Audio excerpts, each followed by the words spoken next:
হাহাহা, জানিস বিপ্লব, এই জগতে এমন একটা জগৎ এখানে বাপের অভাব থাকে।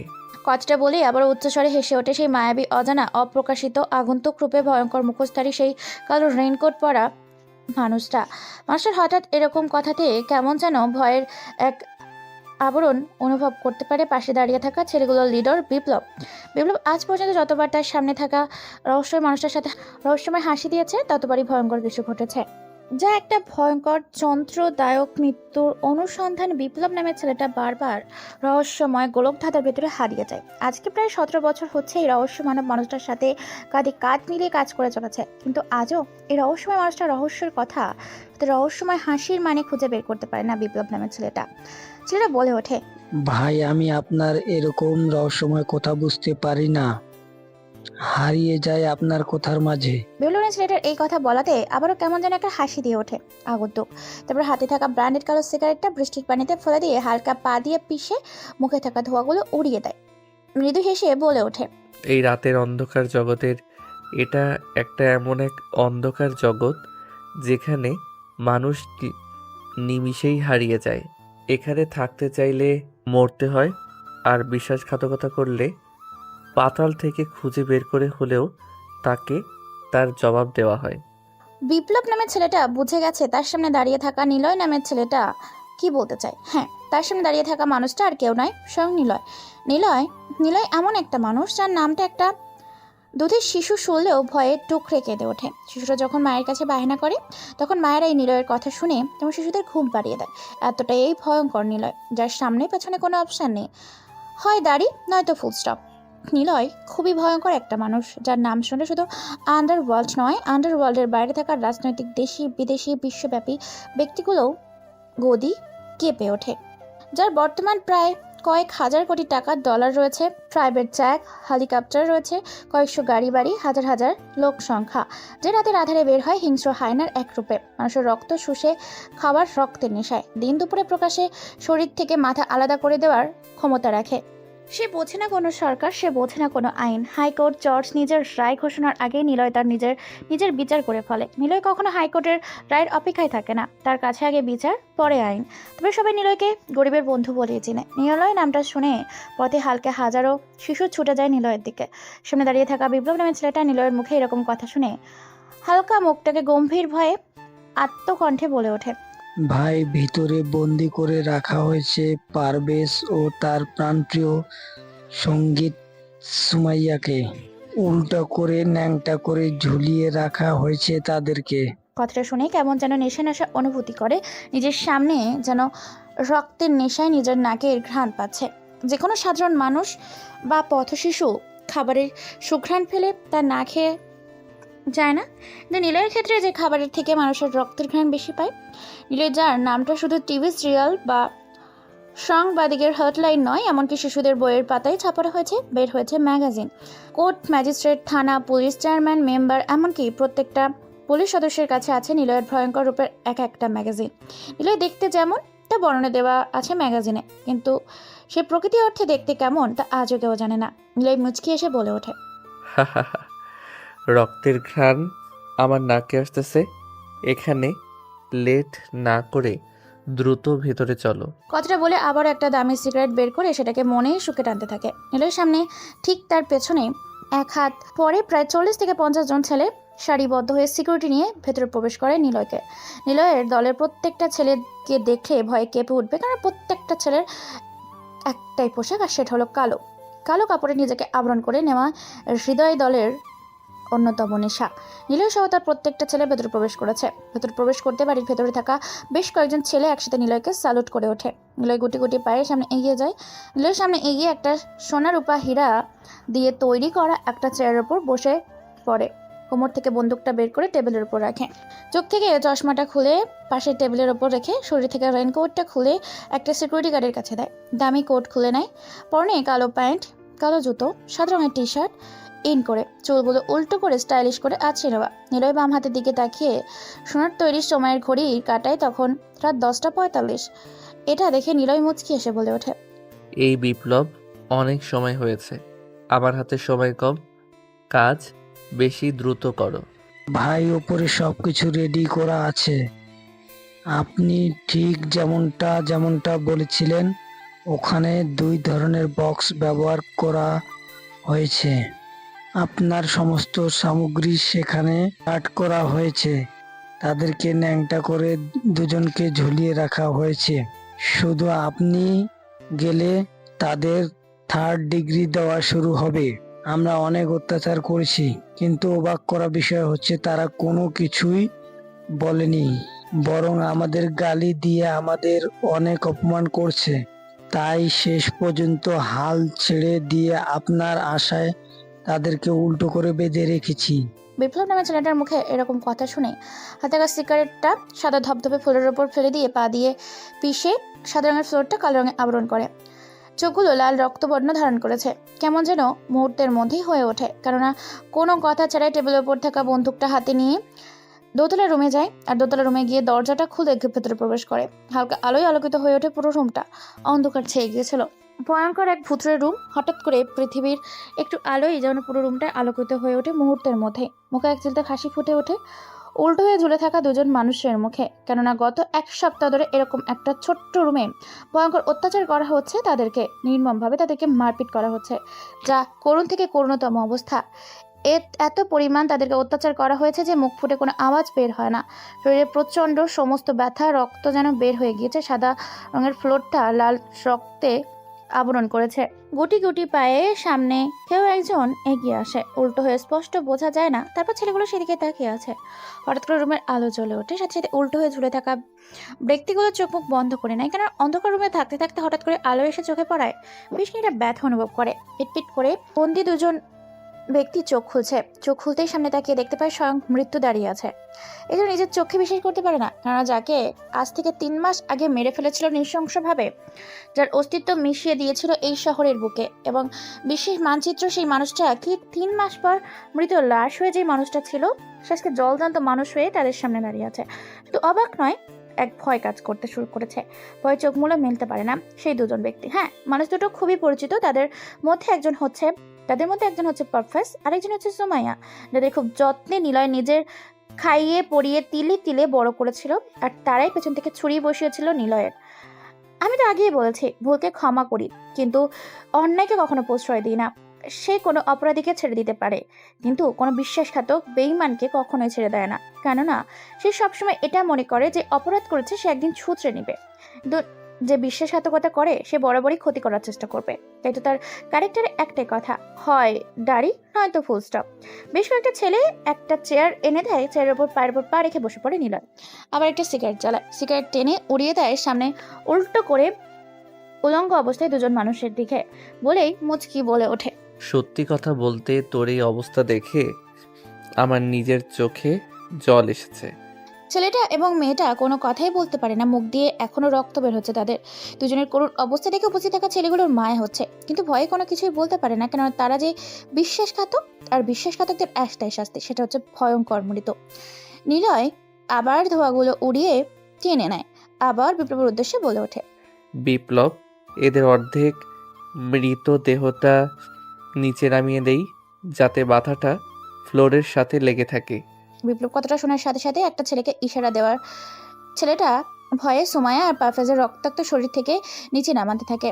টান টান শক্ত রশ্মি দিয়ে উল্টো করে মাথাটা সাদা ফ্লোরের সাথে লাগিয়ে বেঁধে রেখেছে, কেননা কোনো কথা ছাড়াই পারফেজ নামে ছেলেটার হাত দুটো নিজের পা দিয়ে চেপে ধরে। সাথে সাথে যেন হাতের তালু সহ আঙুলের চামড়াগুলো নড়তে থাকে, কেননা তার পায়ের জুতোগুলো এক এক গেজের মাধ্যমে তৈরি করা, সেগুলো সে নিজের মাইন্ড দিয়ে কন্ট্রোল করতে থাকে।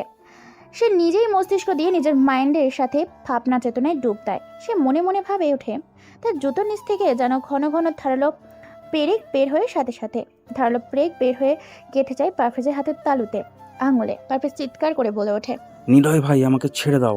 আমি তোমার অত্যাচার আর সহ্য করতে পারছি না। আমার শরীর আর তোমার অত্যাচার নিতে পারে না। ছেলের এরকম করুণ গলার কথা শুনে উপস্থিত থাকা সবার কলিজা কেঁপে ওঠে, কারণ সবাই ছেলেটার হাতের দিকে তাকিয়ে দেখতে পায় হাত পুরো ক্ষত বিক্ষত হয়ে গেছে। সবাই ভালো করে লক্ষ্য করে দেখতে পায় হাতের চামড়াগুলো পুরো তুলে ফেলেছে, পুরো হাতের মাংসগুলো দেখা যাচ্ছে। রোগ, উপশিরা সব দেখা যায়। এমনকি রক্তগুলো গড়িয়ে গড়িয়ে পড়তে শুরু করেছে। রক্তশূন্য হয়ে পড়তে শুরু করেছে ছেলেটার শরীরটা। বসে থাকা বাকি ছেলেগুলো ভালো করে খেয়াল করে দেখতে পায় এক রকমের গ্যাজেট এখনো জ্বলজ্বল করছে। পেরেকগুলো বের করে আছে জুতোর বাইরে। ছেলেগুলো নিলয়ের পায়ের দিকে তাকিয়ে ভয়ে কয়েকটা ঠকিলে। নিলয় সাধারণ কণ্ঠেই বলে ওঠে, আমার দলে তোদের কি এমন কমতি ছিল যার জন্য তোরা এই নিলয়ের সাথে বিশ্বাসঘাতকতা করলি? আসলে নিলয় ভাই, আমরা তোমার সাথে এমনটা করতে চাইনি। টাকার লোভে বসে আবির ভাইয়ের সাথে হাত মিলিয়ে তোমার সাথে বিশ্বাসঘাতকতা করতে বাধ্য হয়েছি। তোরা জানিস না নিলয় সব কিছু ছেড়ে দিতে পারে, কিন্তু বিশ্বাসঘাতককে কখনো ছেড়ে দেয় না। ভাই, সে আমাদের 2 কোটি টাকা দিয়েছিল, যার জন্য আমরা তোমার সাথে বিশ্বাসঘাতকতা করতে বাধ্য হয়েছি। ভাই, আমাদের ভুল হয়ে গেছে, আমাদের সমস্ত কিছু তোমার, তবুও তুমি আমাদেরকে ছেড়ে দাও। ছেলেগুলো কান্না করতে থাকে, কিন্তু ছেলেগুলোর শরীর থেকে কোনো প্রকার রক্ত বা চোখ থেকে কোনো পানি বের হয় না। কেননা গত 7 দিন ধরে তাদের এত পরিমাণ অত্যাচার করা হয়েছে যে পুরো রক্ত শূন্য, পানি শূন্য হয়ে পড়েছে। পুরো দেহটা শুধু তাদের জীবনটাই বেঁচে আছে। এ যেন আয়নার ঘরের থেকেও ভয়ঙ্কর এক শাস্তি দিচ্ছে এই ভয়ঙ্কর নিলয়। নিলয় আবার বলে ওঠে, সুমাইয়া, তুই বল, তুই আমার সাথে বিশ্বাসঘাতকতা কি কারণে করলি? ভাই, আমি আসলে তোমার সাথে বিশ্বাসঘাতকতা করতে চাইনি, কিন্তু সময় আর পরিস্থিতি দুটোই আমার বিপক্ষে ছিল।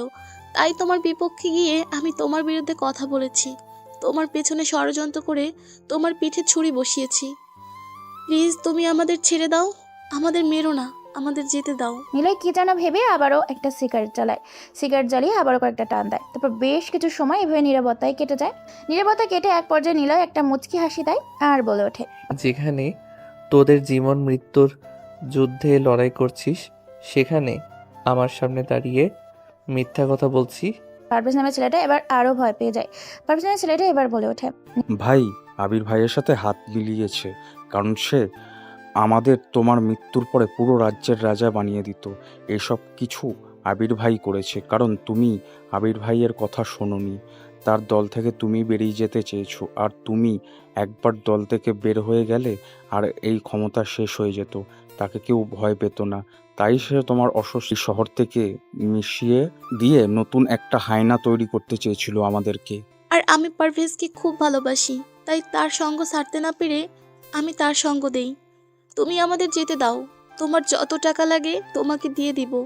আমরা এই শহর থেকে চলে যাব ভাই। নিলয় কোনো কথা না বলে চুপচাপ সবটা শুনতে থাকে। আসলে কে এই নিলয়? আপনাদের খুব জানার কৌতূহল জেগেছে না? সবাই জানতে পারবেন তার আগে তো চ্যানেলটিকে সাবস্ক্রাইব করে পাশে থাকতে হবে, তাই না?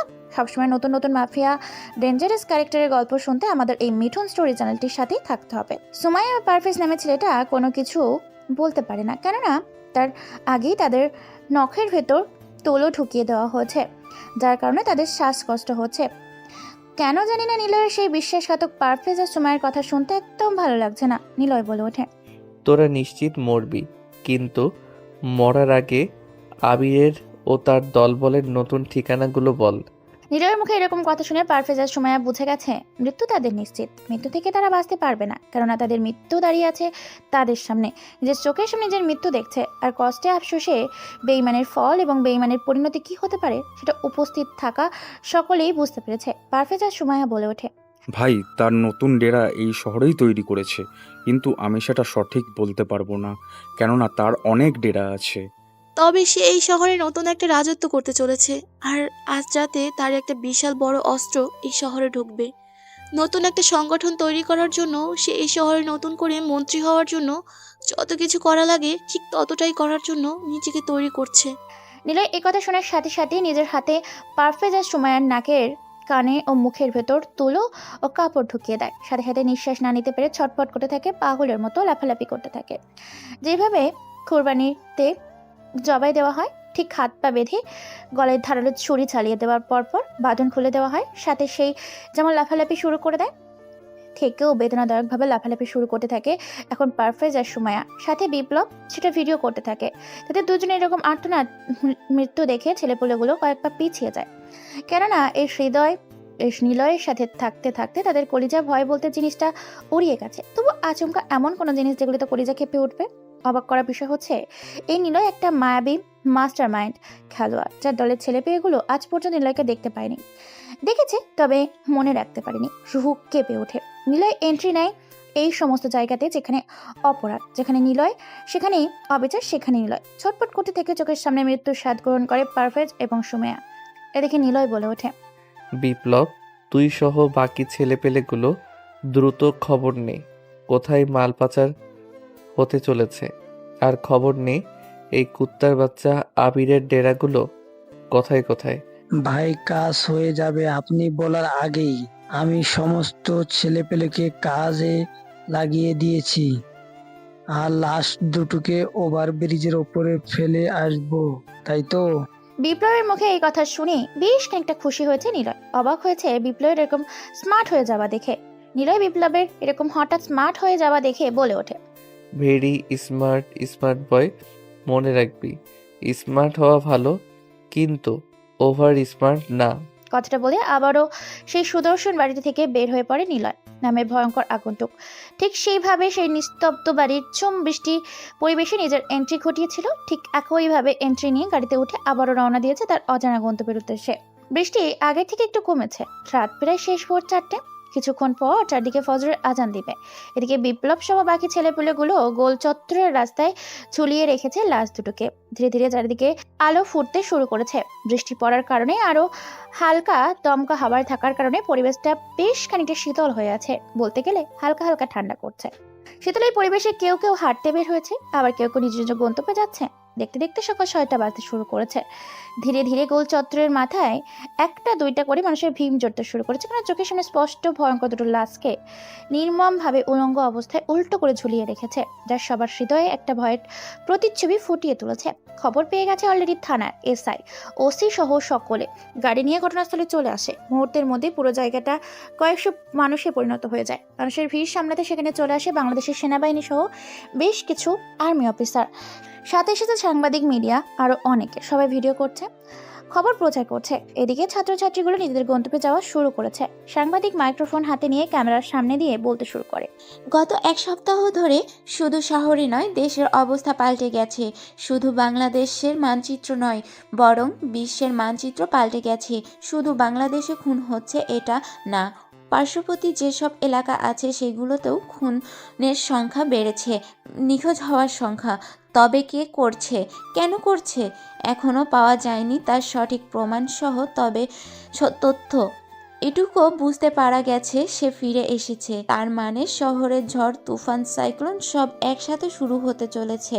হ্যাঁ, সে আর কেউ না, বারবার প্রত্যেকটা মার্ডারের কেসে পাশে পাওয়া যাচ্ছে এক একটা চাঞ্চল্যকর প্রমাণ এবং আতঙ্কের এক ভয়ঙ্কর নাম নিলয়। ঠিকই শুনেছেন, নিলয়। নিলয় ফিরে এসেছে। শোনা যাচ্ছে চারদিক দিয়ে নিলয় 3 মাস পর কিভাবে ফিরে এসেছে বুঝতেই পারছে না বাংলাদেশের high commission, police officer, department, এমনকি বড় বড় কয়েকটা দেশের আইন বাহিনী ও তথ্য খুঁজে বের করতে পারে না। চারিদিকে ছড়িয়ে ছিটিয়ে দেওয়া হয়েছে প্রায় কয়েক হাজার গোয়েন্দা অফিসারকে। তারপরও নিলয়ের কোনো অনুসন্ধান বের করতে পারে না। তবে কি নিলয় ফিরে এসেছে? একটা কথা না বললেই নয়। হৃদয় ফিরে আসাতে হাজারো গরিব, দুঃখী ও পথের শিশুদের মধ্যে আনন্দের এক উল্লাস তৈরি হয়েছে, যেন তারা চাঁদ হাতে পেয়েছে। যেমন ঈদের দিনে মুসলমানগুলো সবাই পায়েস খেয়ে আলেমদের সাথে হাসি মুখে ঈদের নামাজ পড়তে যায়, ঠিক তেমনি নিলয় নামটা এই 3 মাস পর আবারও সব জায়গায় শুনতে পেয়ে গরিবের মুখে ঈদের মতো একটা হাসি ফুটে উঠেছে। কেননা প্রত্যেকটা লাশের পাশেই পাওয়া গেছে একটা চিঠি। চিঠির সাথে পাওয়া গেছে নিলয়ের একটা খুব পরিচিত ভয়ঙ্কর একটা ক্ষুদ্র লৌহ, যেটা জানান দিয়েছে নিলয় ফিরে এসেছে। টিভির স্ক্রিনে, মোবাইল ফোনের, রেডিওতে যে যেখানে শুনছে সাংবাদিকের বলা কথাগুলো, সেখানে মানুষের মধ্যে শুরু হয়েছে আতঙ্ক, সাথে শুরু হয়েছে আন্দোলনের একটা উচ্ছ্বাস। কারণ গত সপ্তাহ থেকে শোনা যাচ্ছে নিলয় নামটা। নিলয় নামটা শুনে রাস্তার পথ শিশু সহ এক এক ভিখারিগুলো আনন্দের সাথে রাজপথে নেমে এসেছে স্লোগান দিয়ে। আগে মানুষ জয় বাংলা বলে স্লোগান দিত, কিন্তু আজকে শোনা যাচ্ছে জয় নিলয়, জয় নিলয়, জয় ফিরে এসেছে। রাস্তার এপারে ওপারে সব জায়গা থেকে রাস্তায় থাকা গাড়িগুলো এক এক মাসে সারিবদ্ধ হয়ে পুরো রাস্তা ফাঁকা করে দিয়েছে, কারণ নিলয় ফিরে আসার সাথে সাথে রাজপথে এক এক আনন্দের উচ্ছ্বাস বের হয়েছে। পুলিশও ভয়ে ঠেকাতে যেতে পারে না, এমনকি সেনাবাহিনীও না। তাদের বুঝতেই পারছেন নিলয় কতটা ক্ষমতাশালী এবং প্রভাবশালী। যেখানে সরকার নির্দেশ দিয়েছে সেই সব মানুষকে আটকানোর জন্য, কিন্তু সেই আইন শৃঙ্খলা বাহিনী সাধারণ মানুষের গায়ে হাত দেওয়ার সাহস পায় না। কেননা যে হাত একটা মানুষের গায়ে পড়বে, শরীর থেকে সেই হাত আলাদা করে ফেলবে নিলয়। নিলয় সত্যি ফিরে এসেছে কিনা এটা তদন্ত করার জন্য একটা বোর্ড মিটিং ডাকা হয়েছে। সাংবাদিকের বলা কথাগুলো একজন ব্যক্তি বেশ মনোযোগ দিয়ে টিভি স্ক্রিনে দেখছে, আর কান খাড়া করে দিয়ে শুনছে। সামনে রাখা আছে চায়ের কাপ, পায়ের উপর পা রেখে কথাগুলো বেশ মনোযোগ দিয়ে যতবার নিলয় নামটা শুনছে ততবার কলিজা কেঁপে উঠছে। চা খেতে খেতে বারবার কেসে উঠছে নিলয় নামটা শুনে। নিলয় মানেই আতঙ্ক, নিলয় মানেই ভয়ঙ্কর, নিলয় মানেই ভর্ত, নিলয় মানেই ভয়ঙ্কর। নিলয় নামটা শোনার সাথে সাথে মানুষটা এক মুহূর্ত দেরি না করে টেবিলের ওপর থেকে ফোনটা নিয়ে কল করে কোনো এক অজানা নাম্বারে। উপাস থেকে ফোনটা রিসিভ করতেই ব্যক্তিটা বলে ওঠে, জি স্যার, বলুন। হঠাৎ করে এতদিন পর কিভাবে আমাকে স্মরণ করলেন? আপনার স্মরণপন্ন কি করে আপনাকে সহযোগিতা করতে পারি? ফোনের পাশে থাকা ব্যক্তিটার মুখে এরকম কথা শুনে ওপাশে থাকা ব্যক্তিটা রাগান্বিত কণ্ঠে বলে ওঠে, আরে চুপ বেটা, তোরা আমাকে বলেছিলি যে নিলয় আর বেঁচে নেই, তাহলে আবার নিলয় কি করে ফিরে আসতে পারে 3 মাস পর? স্যার, আমিও সেটা বুঝতে পারতেছি না। এদিকে খুঁজে পাওয়া যাচ্ছে না গত 1 সপ্তাহ ধরে পারভেজ আর সুমাইয়াকে। আমার মনে হয় যদি সত্যিই নিলয় ফিরে এসেছে তাহলে তারা পৃথিবীর মায়া ত্যাগ করেছে। তোরা ভালো করে জানা সত্ত্বেও এই ভুলটা হয় কি করে?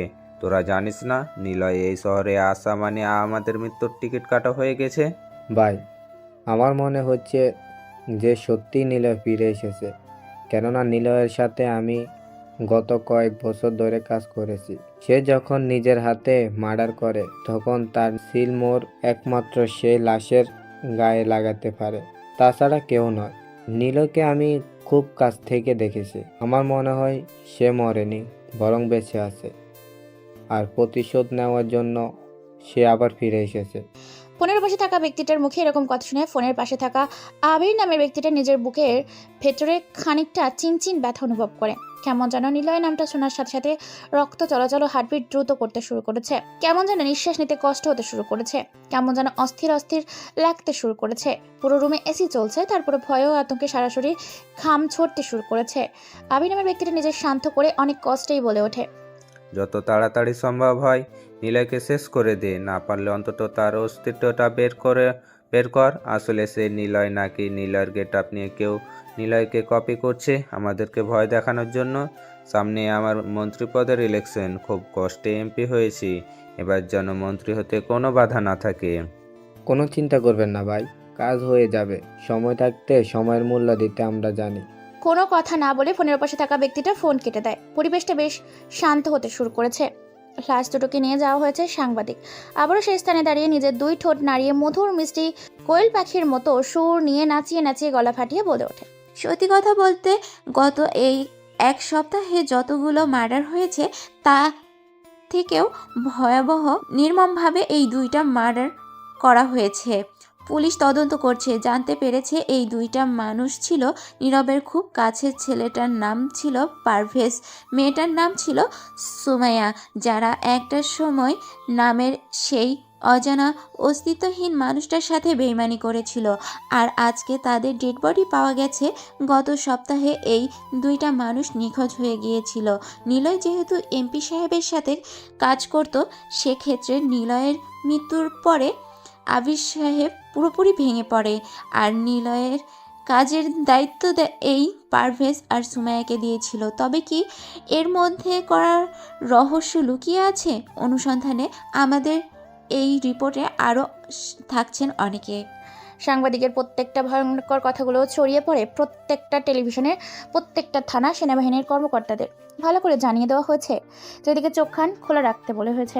নিলয়কে ধরতে নয়, বরং নিলয়ের অপরাধগুলো আটকাতে। কারণ তারা ভালো করে জানে এই নিলয়কে কখনো তারা 4 দেওয়ালে আটকে রাখতে পারবে না, কিন্তু তারা চাইলে নিলয়কে বুঝিয়ে নিলয়ের অপরাধ আটকাতে পারে। থমকে আছে পরিবেশ, কিন্তু রাস্তার পথ শিশুদের মধ্যে বেশ আনন্দ উল্লাসের এক অশ্রু ভাটা হতে শুরু করেছে। নিলয় হারিয়ে যাওয়ার 3 মাসের পথ শিশুগুলো নিরুদ্দেশ হতে শুরু করেছিল, কিন্তু আবারও দেখা যাচ্ছে রাস্তার পাশে শিশুদের ঠিক আগের মতো ভালোভাবে কোনো এক দল গাড়িতে করে এসে কয়েক টন খাবার বিলিয়ে যাচ্ছে 3 টাইম রাস্তার পথ শিশুদের। অধিকারীদের মধ্যে পুলিশ, সেনাবাহিনী, গোয়েন্দা বিভাগের কর্মকর্তা কেউ তাদেরকে ফলো বা ট্যাগ করে পরে, কেননা তারা এইভাবেই হারিয়ে যায় যা তাদেরকে খুঁজে বের করতে তাদের কাছ থেকে কোনো কিছু তথ্য নেবে এমন সুযোগ থাকে না। বারবার ব্যর্থ হয়ে যাচ্ছে নিজেদের কাজে। অন্যদিকে ঘটনাটা ঘটার পর সকাল 10টা বাজে। চারদিকে প্রচণ্ড রোদ, তার সাথে হালকা মৃদু বাতাসের সাথে রাস্তার এদিক ওদিক ছোটাছুটি করছে যানবাহনগুলো। রাস্তার মাঝখান দিয়ে সাই সাই করে শব্দ দিয়ে নিজেদের গন্তব্যে ছোটাছুটি করছে। পাওয়ার মিহিন চশমা, মুখে খোঁচা খোঁচা চাপ দাঁড়িয়ে, চুলগুলো উল্টো করে তেল দিয়ে আছড়ে নেওয়া মধ্যবিত্ত পরিবারের ছেলে মেয়েগুলো যে ধরনের পোশাক পরে ঠিক সেই রকম একটা টি শার্ট, পায়ে রানার কোম্পানির একজোড়া স্যান্ডেল, কালো প্যান্ট হালকা করে ইন করে নেওয়া, কাঁধে ব্যাগ, হাতে পুরোনো দিনের একটা ঘড়ি। ভার্সিটির গেটের সামনে রিক্সা থেকে একটা ছেলে নামে। ইউনিভার্সিটির দিকে তাকিয়ে পুরো নামটা ভালো করে পড়ে মুচকে একটা হাসি দিয়ে চশমাটা ঠিক করে সামনের পকেটে হাত ঝুঁকে একটা চকচকে 10 টাকার নোট বের করে রিক্সাওয়ালার দিকে। রিক্সাওয়ালা খুশি মনে আর কোনো কথা না বলে আবার নিজের গন্তব্যদেশে তার জোরটি বহন করতে শুরু করে যায়। এদিকে ছেলেটা মুচকি এসে ভার্সিটির ভেতর গুটি গুটি পায়ে প্রবেশ করতে শুরু করেছে। বাসির ভিতরে প্রবেশ করতেই এদিক ওদিক একবার তাকিয়ে পুরো ভার্সিটিটা ভালো করে পর্যবেক্ষণ করে নেয় অনেক ছাত্রছাত্রী। ভার্সিটিটা দেখতে অনেক সুন্দর। এক পাশে ক্যাম্পাস, অন্য পাশে রেস্টুরেন্ট, অন্য পাশে গাড়ির গ্যারেজ, খেলাধুলা, এমনকি পকেটের মধ্যে অনেক কিছু তৈরি করা হয়েছে। বড় বড় উঁচু কয়েকতলা ভবন। সব থেকে হৃদয় মন জুড়িয়ে যায় ছেলেটি 1 পা 2 পা করে ভেতরে প্রবেশ করতে শুরু করেছে। ঠিক এমন সময় সে খেয়াল করে বেশ কিছু ছেলে মিলে একটা মেয়েকে র্যাগিং দিচ্ছে। সে কোনো কিছু না ভেবে সে ছেলেগুলোর দিকে যেতে শুরু করেছে। কয়েক কদম সামনে ফেলতে ছেলেগুলোর কাছে পৌঁছে যায়। ছেলেগুলো মেয়েটাকে র্যাগিং দিচ্ছে। হঠাৎ করে তাদের চোখ যায় সামনে দাঁড়িয়ে থাকা নতুন ছেলেটির দিকে। ছেলেগুলোর মধ্যে থেকে ছেলেগুলোর লিডার হৃদয় বলে ওঠে, এই যে সুপারস্টার নায়ক, কোথা থেকে এলি? তোকে দেখে তো মনে হচ্ছে ভার্সিটিতে নতুন। তাই ভার্সিটিতে চাঁদা তুলতে এসেছিস নাকি পড়তে এসেছিস? তোকে দেখে তো আমি দুটোর মধ্যে কোনোটাই বুঝতে পারতেছি না। ছেলেগুলোর লিডার হৃদয়ের মুখে এরকম কথা শুনে উপস্থিত থাকা বাকি 4-5 জন ছেলে উল্টো হয়ে ছেলেটার দিকে তাকায়। মেয়েটার বোরকা পরে এসেছে। কালো কাপড় নয়, কালো কাপড়ে পুরো শরীরটা আবরণ করে নেওয়া। শরীরটার কোনো অংশই দেখা যায় না। একমাত্র এই একটা কলেজ জুড়ে একাই বোরকা পরে এসেছে। কেউ কোনো কথা বলে না। ছেলেগুলো মেয়েটাকে র্যাগিং দেয়। নিলে ছেলেগুলো লিডার হৃদয়ের মুখে এমন কথা শুনে হালকা করে 32 পাটের সাদা ধপধপে দাঁতগুলো বের করে মুচকি একটা হাসি দিয়ে বলে ওঠে, জি ভাই, আমি আবির হাসান নিলয় ওরফে আকাশ মাহমুদ। সবাই আমাকে পারভেজ হোসেন বলে চিনে। সামনে দাঁড়িয়ে থাকা ছেলেটার মুখে এরকম কথা শুনে তো সবাই অবাক নয়। উপস্থিত থাকা মেয়েটা সহ সকলের টাসকে খেয়ে গেছে। কারণ ছেলেটা তো শুধু নাম নয়, নামের 14 গোষ্ঠী উদ্ধার করে দিয়েছে। এটা শুনে ছেলেগুলোর লিডার হৃদয় বলে ওঠে, আরে ভাই, তুই এটা তোর নাম বললি নাকি টেলিভিশনের হেডলাইন শোনালি? না ভাই, এটা আমার নাম। এই ভার্সিটিতে কি জন্য এসেছিস? জি ভাই, এই ভার্সিটিতে আমি পড়তে এসেছি। কোন ডিপার্টমেন্টে পড়তে এসেছিস? অনার্স 2য় বর্ষের বিজ্ঞান বিভাগে। তাই নাকি? তাহলে তো তুই আমাদের ডিপার্টমেন্টে। আচ্ছা যা, তোদের দুজনকেই ছেড়ে দিলাম, কেননা তোদের দুজনকে আমার খুব ভালো লেগেছে। তোরা খুব সরল ও সাদা, মেবি ফ্যান হবি। কিন্তু ভাই, আমার তো কিছু নেই যে আমি বন্ধুত্ব করব। তোদের কোনো কিছু থাকা লাগবে না, তোরা জাস্ট শুধু আমাদের বন্ধু হয়ে থাকবি। আচ্ছা ভাইয়া, ঠিক আছে। শালা কানের নিচে এক কষে মারবো থাপ্পড়। বন্ধুকে কেউ ভাই বলে? তুই বলবি তুই। আচ্ছা ভাইয়া, আবার ভাইয়া? আস্তে আস্তে ঠিক হয়ে যাবে। তোরা এখন দুজন ক্লাসে যা। আর হ্যাঁ, এই ভার্সিটিতে কোনো সমস্যা হলে তোরা আমাকে জানাবি। আর খুব সাবধানে থাকবে, কারণ এই ভার্সিটিটা আসলে ভালো না। এখানে লেখাপড়া থেকে অপরাধ বেশি হয়।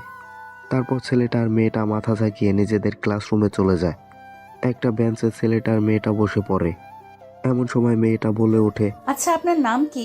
আপনার সাথে তো আমি পরিচয় পেলাম না। আমার নাম নিলয়। হ্যাঁ, সেটা তো আমি জানি, কারণ বাইরে তো পরিচয় হয়েছে, তাই না? অন্য কিছু বলুন। অন্য কিছু কি আর বলবো, এখানে আমার তেমন কোনো পরিচয় নেই। আমি এই পৃথিবীতে একা থাকি। সত্যি কথা বলতে এখানে আমারও আপন বলতে কেউ নেই। শুধু আমার বাবা মা, একজন বোন ছিল, তাকেও হারিয়ে ফেলেছি। ছোটবেলায় নাকি? না না, ছোটবেলায় আসলে আমার বোন একটা ছেলেকে ভালোবাসতো, আর ছেলেটা ছিল। কথাটা বলতে গিয়ে থেমে যায় প্রিয়া, কেননা যে সে কথাটা বলার আগে তার চোখ যায় দুপোটা পানি গড়িয়ে পড়ে। এটা দেখে নিলয় বেশ অবাক হয়। নিলয় অবাক হয়ে বলে ওঠে, কি হলো বললেন না যে? আর ছেলেটা কে ছিল? আর আপনার বোনের কি হয়েছিল? হৃদয়ের মুখে এরকম কথা শুনে নিজের চোখের পানি মুছে হালকা মৃদু হেসে বলে ওঠে, না, তেমন কিছু হয়নি। আসলে একটা দুর্ঘটনায় আমার বোন মারা যায়, আর আমরা চিরদিনের জন্য তাকে হারিয়ে ফেলি। ও সরি, আসলে আমি বুঝতে পারিনি। আমার এভাবে প্রশ্ন করা ঠিক হয়নি। না ঠিক আছে, এখানে আপনার কোনো দোষ নেই। আপনি তো আর জানেন না আপনি বর্তমানে কোথায় থাকেন আর কি করেন। সত্যি কথা বলতে আমার বর্তমান নিজস্ব কোনো ঠিকানা নেই। যেখানেই খাই সেখানেই ঘুমিয়ে যাই। ছেলের মুখে এরকম কথা শুনে বেশ অবাকের চরম পর্যায়ে পৌঁছে যায় প্রিয়া, কারণ সে নিজের চোখের সামনে এই প্রথম এরকম কোনো ছেলেকে দেখছে যে পুরো আলাদা, অন্যরকম, একদম ভিন্ন প্রকৃতির একজন মানুষ। সেখানে ছেলেগুলো মেয়ে পেলে নিজের থেকে আগ বাড়িয়ে কথা বলতে চায়, সেখানে এই মেয়ে নিজে থেকে নিলয়ের সাথে আগ বাড়িয়ে কথা বলছে, কিন্তু নিলয় শুধু হ্যাঁ আর নাতেই সময় পার করছে। স্যার আসার 5 মিনিট বাকি আছে, এমন সময় রুমের ভেতর প্রবেশ করে হৃদয়। হৃদয় এসে বলে ওঠে, কিরে তোরা দুজন কি গল্প করছিস আমাদেরকে ছাড়াই? তেমন কিছু না, এই একটু ভালো করে পরিচয় নিয়েছিলাম। শোন, এই কলেজে তোরা নতুন, আর সব থেকে তোদের আমার ভালো লেগেছে। আমি যে ভালো সেটা বলছি না, আমিও খারাপ, কিন্তু আমার থেকেও এখানে অনেক খারাপ মানুষ আছে। তাই এখানে সাবধানে চোখ কান খোলা রেখে চলবি, কেননা বিপদে পড়লে হয়তো আমিও তোদেরকে বিপদ থেকে বাঁচাতে পারবো না। তবে যেহেতু তোমাদেরকে আমি আমার বন্ধু বানিয়েছি, তাই চেষ্টা করতে পারি। হৃদয়ের কথা শুনে নিলয় আর প্রিয়া হ্যাঁ বলে। ছেলেটা আর কেউ নয়, স্বয়ং নিলয়। মেয়েটা প্রিয়া, যে আমাদের গল্পের একজন নায়িকা। থাক, বাকিটা পরে বলবো। তারপর তারা গল্প করতে থাকে। এক এক পর্যায়ে রুমের ভেতর স্যার প্রবেশ করেন। স্যার একের পর এক ক্লাস করিয়ে যাচ্ছে। আজকে তাদের প্রথম ক্লাস হচ্ছে গণিত। বীজগণিত সূত্র বুঝিয়ে দিয়ে ছাড় হয়ে যায়। এখানে এক এক করে সমস্ত ক্লাস শেষ করে ক্যাম্পাসে বের হয় 3 জন মিলে, সাথে তাদের বাকি সব বন্ধুগুলোও আছে। তারপর নিলয় আর প্রিয়া হৃদয়কে বিদায় দিয়ে একটা রিকশায় করে দুজন দুই দিকে রওনা দেয়। তারপর নিজের গন্তব্যে এসে এক পর্যায়ে তাদের গন্তব্যে এসে নামে। নিলয় একাই তার গন্তব্যে যেতে থাকে। তার গন্তব্যে পৌঁছে গিয়ে চলে যায় বস্তির মধ্যে। সেখান থেকে নিলয়ের অস্তিত্ব বিলীন হয়ে যায় বস্তির পরিবেশে। দেখতে দেখতে সন্ধ্যা হয়ে আসতে শুরু করেছে। এদিকে বেশ টেনশনে আছে আবির, যার মাথার ওপর দিয়ে সবকিছু যাচ্ছে। সে ভয়ে আছে, আতঙ্কে আছে, টেনশন আছে, বুঝতে পারছে না তার সাথে কি হচ্ছে। মৃত্যু তো মানুষ কি করে ফিরে আসতে পারে। এদিকে শহরটা থমকে আছে। পুলিশ সহ বিভিন্ন দেশের শৃঙ্খলা বাহিনী আন্তর্জাতিকভাবে একটি বোর্ড মিটিং ডেকেছে এই নিলয়ের সাথে সাক্ষাৎ করার জন্য, নিলয়কে বোঝানোর জন্য। কেননা নিজেকে যদি থামাতে না পারি তাহলে শহরে লাশের সংখ্যা দাফন করার মতো আর জায়গা থাকবে না। এদিকে আমি ফোন করেছি, ফোনের ওপাশে থাকা ডেভিল নামের লোকটা। ফোন রিসিভ করতেই বলে ওঠে আবে, হ্যালো ডেভিড, তুমি কি করছো? দেখে আসো নাকি? এটা কিন্তু প্রমাণিত হয়ে গেছে যে নিলয় ফিরে এসেছে, বেঁচে আছে, সে আজও মরেনি। স্যার, চারদিকে আমাদের ছেলেফেলে খোঁজ কয়েকশো ছেলেফেলেকে লাগিয়ে দিয়েছি নিলয়ের অনুসন্ধানে। যত তাড়াতাড়ি সম্ভব হয় হৃদয়ের খোঁজ খবর বের করো, নয়তো নিলয়কে জীবিত অথবা মৃত আমার সামনে তাকে চাই। আমি 100% শিওর দিন দিন যে আমাদের ছেলে মেয়ের সংখ্যা কমে যাচ্ছে। এই ছেলেগুলোকে নিলয়ের দলবল এক একটাকে খুব নৃশংসভাবে হত্যা করেছে। ডেভিড, অনেক হয়েছে তোমার এই রং তামাশা। এখন রং তামাশা ছেড়ে দিয়ে নিলয়কে মারার ব্যবস্থা করো, নয়তো তুমি নিলয়কে মারার আগে সে আমাকে মেরে ফেলবে। কথাগুলো বলে কলটা কেটে দেয়। এদিকে প্রায় আন্তর্জাতিক বিশেষ কয়েকটা বিদেশের আইন শৃঙ্খলা শ্রেষ্ঠ সম ও শ্রেষ্ঠ বাহিনী বোর্ড মিটিংয়ে একের পর এক তাদের প্রস্তাব রাখছে। কি করে নিলয়ের সাথে তারা সাক্ষাৎ করবে, কি করে নিলয়কে বোঝাবে নিলয় তাদের এই লাশের নেশা মৃত্যুর খেলা থেকে ছেড়ে ভালো পথে ফিরে আসে, প্রতিশোধের নেশা ছেড়ে দিয়ে যেন নিজেকে নতুন করে মানুষের মতো মানুষ হিসেবে জীবনযাপন করতে পারে। Bangladesh, India, Nepal, Thailand, Bhutan, Malaysia, Kuwait, Europe, America আরও কয়েক কটা আন্তর্জাতিক দেশ আইন শৃঙ্খলা একটা মিটিং শেষ করে যে যার দেশে ফিরে যাচ্ছে রাত 10টা বাজে। চারিদিকে অন্ধকার, আকাশে নেই কোনো তারা, নেই চাঁদ, পুরো আকাশ কালো মেঘে ঢেকে আছে। একটা ছেলে রাস্তার ওপর দিয়ে শরীরে থাকা সাদা রঙের টি শার্ট ও প্যান্ট প্রায় অনেক জায়গায় অতিরিক্ত মার পড়ার কারণে ক্ষতবিক্ষত হয়ে গেছে। শরীর থেকে এখনো গড় করে রক্ত পড়ছে। ছেলেটার এদিক দিয়ে নিজের রক্তমাখা শরীর নিয়ে দৌড়াচ্ছে। সেই রাস্তায় একটা লাল রঙের রক্তবহন পায়ের ছাপ ফুটিয়ে তুলছে। সেটা দৌড়ে যাচ্ছে নিজের জীবন নিয়ে। অন্যদিকে পেছনে আরও বেশ কয়েকটা ছেলে বড় বড় ধারালো ছুরি ও রামদা নিয়ে ছেলেটার পেছন পেছন ধাওয়া করছে। ছেলেটা ছুটছে আর আপন গতিতে ছেলেটা ধাওয়া করছে।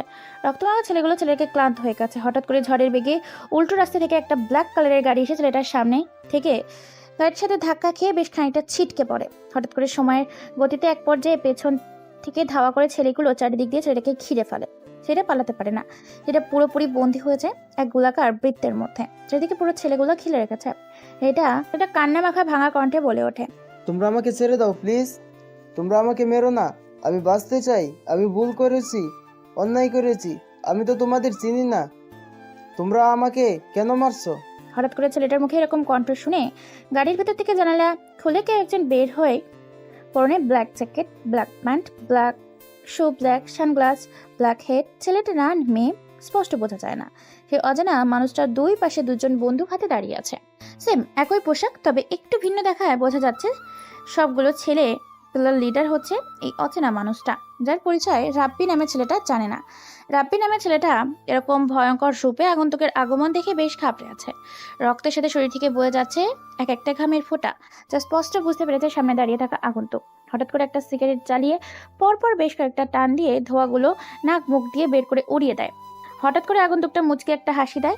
সে হাসির মাঝে বুঝে না গাড়ির জানলার কাছে বসে হালান দিয়ে তারপর হাতে থাকা সিগারেটটা টান মেরে ফেলে দিয়ে পা দিয়ে পিষে আবারও হেসে বলে ওঠে, তোকে তো শুধু ছেড়ে দিব না, বরং চিরতরে বিদায় করে দিব এই পৃথিবীর বুক থেকে। তুই যা অন্যায় করেছিস, সেই অন্যায়ের পর তোকে যদি একবার নয় 7 বার ধারালো গরম অস্ত্র দিয়ে পিস পিস করে কাটা হয়, তারপরও আমার প্রতিশোধের আগুন নিববে না। কে তুমি? তোমার পরিচয় কি? কেন আমাকে মারছো? আমার অপরাধ কি? তোর অপরাধ একটা, তুই ভুল সময়ে ভুল জায়গায় ভুল কথা শুনে ভুল মানুষের পাল্লায় পড়ে দুজন মানুষকে হত্যা করেছিস, যার শাস্তিস্বরূপ এখন তোকে মৃত্যু দেওয়া হবে। খুব ভয়ঙ্কর মৃত্যু, যে মৃত্যুর কথা শুনে মানুষের অন্তরাত্মা কেঁপে ওঠে। মেয়েটার মুখে এরকম কথা শুনে অবাকের চরম পর্যায়ে পৌঁছে রাব্বি নামের ছেলেটা। রাব্বি বুঝতে পারে না কোন দুইটা লাশের কথা বলছে। হ্যাঁ, মেয়েটার কেউ নয়, মেয়েটা হচ্ছে ছদ্মবেশে এক মায়াবী, যার মায়ায় পড়ে হাজারো প্রাণ ঝরে পড়েছে। নিমেষে চোখের পলকে আধারে মায়াবী এক আগন্তুকের রূপ এসে কত যে মানুষের নির্মমভাবে মেরেছে তা অগন্তিক লিস্টে। সীমাহীন কাঁপতে শুরু করছে, ভাঙা গলায় বলে ওঠে, আপনি কে? আপনার পরিচয় কি? আমি তো আপনাকে চিনতে পারলাম না। আর আমি আপনার কোন প্রিয় 2 মানুষ হত্যা করেছিস, যার জন্য আপনার এতজন মিলে আমাকে নির্মমভাবে হত্যা করার জন্য প্রোগ্রাম করে আমাকে চারদিক দিয়ে ঘিরে রেখেছেন। রাব্বি নামের ছেলেটার মুখে এরকম কথা শুনে উপস্থিত থাকা ছেলেগুলো অজানা সেই মহিলার আগন্তুক হেসে ওঠে। হ্যাঁ, এই মেয়েটা কেউ নয়, এই মেয়েটা হচ্ছে আমাদের খুব পরিচিত প্রিয়া।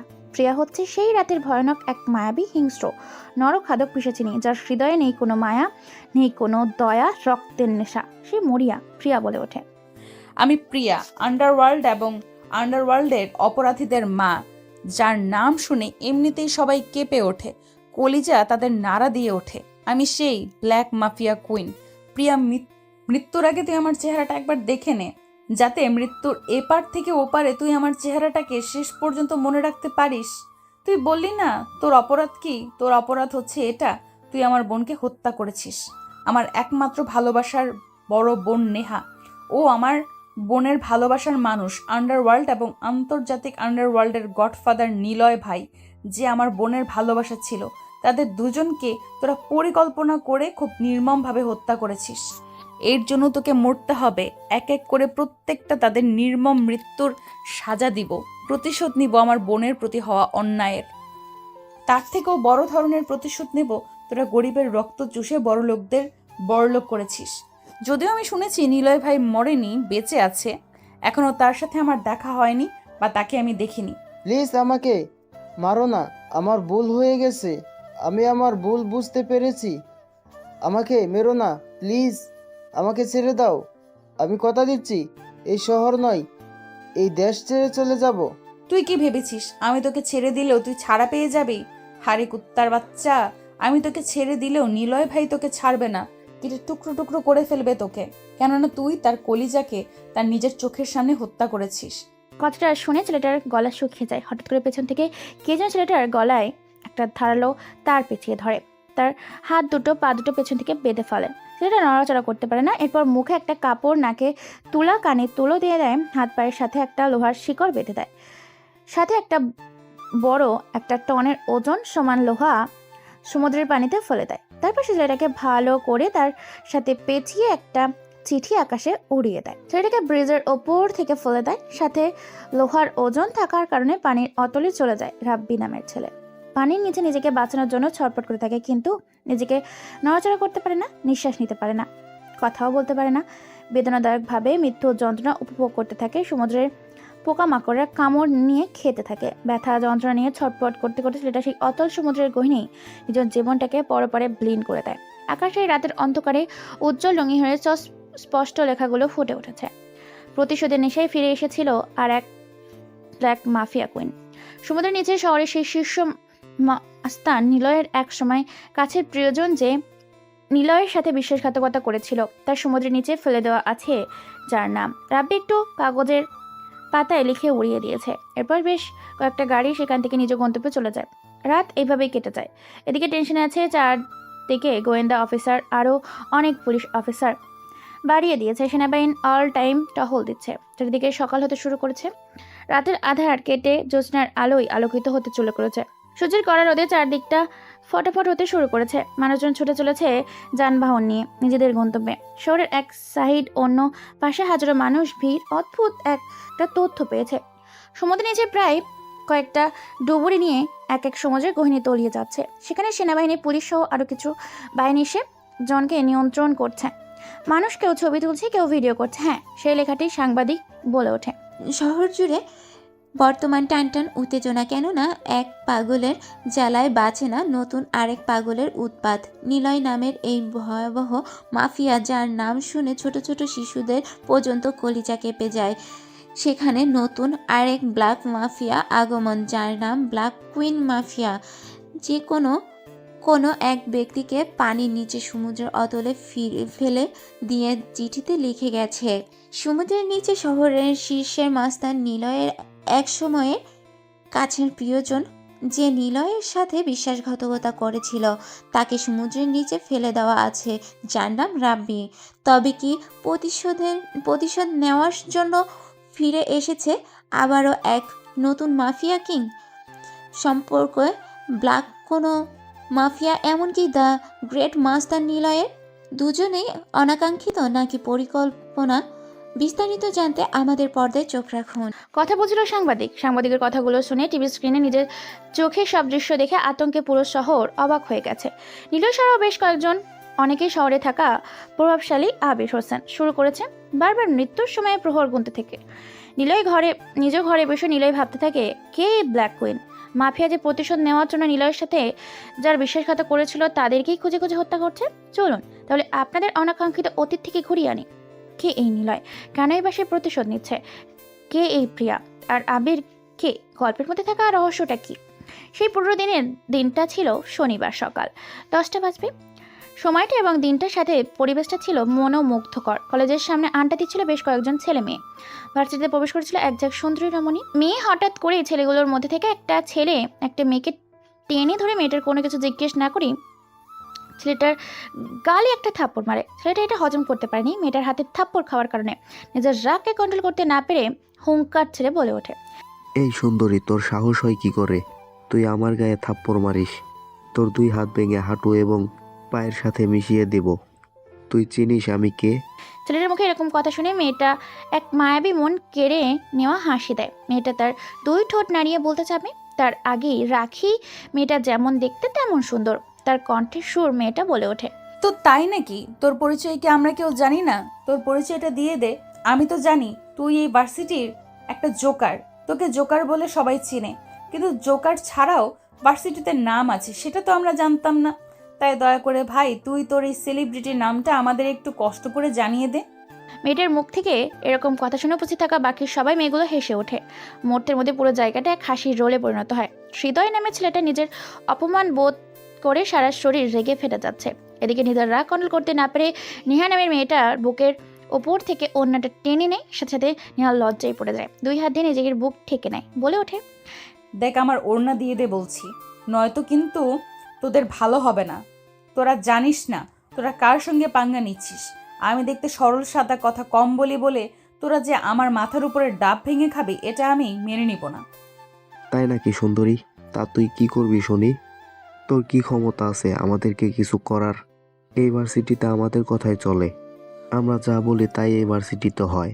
সেখানে তুই আমাদের কি করবি? সেটা সময় হলেই বুঝতে পারবি, কিন্তু এখন দয়া করে আমার অন্যটা দিয়ে দে। আমার ইজ্জত নিয়ে তোরা ছিনিমিনি খেলিস না। নেহা নামের মেয়েটার মুখে এরকম কথা শুনে হেসে ওঠে। এবার হৃদয়ের ছেলেগুলো বলে ওঠে। কিরে ভাই, বাঘিনী হঠাৎ করে ইঁদুর হয়ে গেল কি করে? হৃদয় নামের ছেলেটা বাকি কথা শেষ করার আগেই সেখানে উপস্থিত হয় পরপর 3টা কালো রঙের বেশ দামি কয়েকটা বাইকগুলো থেকে নেমে আসে 6টা ছেলেগুলোর থেকে হৃদয় সহতা দলবল পিছিয়ে যায় আর ভয়ে নেহা নামের মেয়েটার অন্যটা দিয়ে দেয়। ছেলেগুলো যে হৃদয় নামের ছেলেগুলোর কাছে চলে যায়, সেখানে গিয়ে বলে ওঠে। এই, এখানে কি হচ্ছে?